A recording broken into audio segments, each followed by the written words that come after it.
నవ్విపోదురుగాక నాకేటి సిగ్గు అని పాకిస్తాన్‌కి ఏం సిగ్గుంటది? పాక్ ఆక్యుపైడ్ జమ్మూ కాశ్మీర్‌లో నరమేధం సృష్టిస్తది.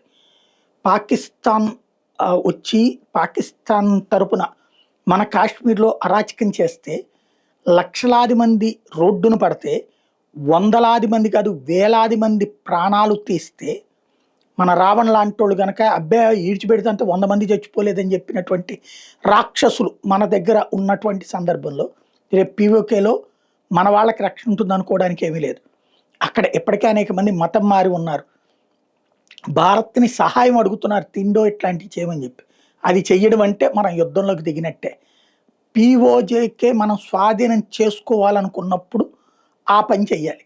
కానీ అలా చెయ్యడం అంటే పాకిస్తాన్‌తో యుద్ధం. ఇంకోటి వాళ్ళు మన పట్ల ప్రేమతో ఉంటారంటే గ్యారంటీ చెప్పలేం. బంగ్లాదేశోళ్ళకి బంగ్లాదేశ్ దేశాన్నే తీసి ఇచ్చాం. కానీ వాళ్ళు మన పట్ల ప్రేమతో ఉన్నారా?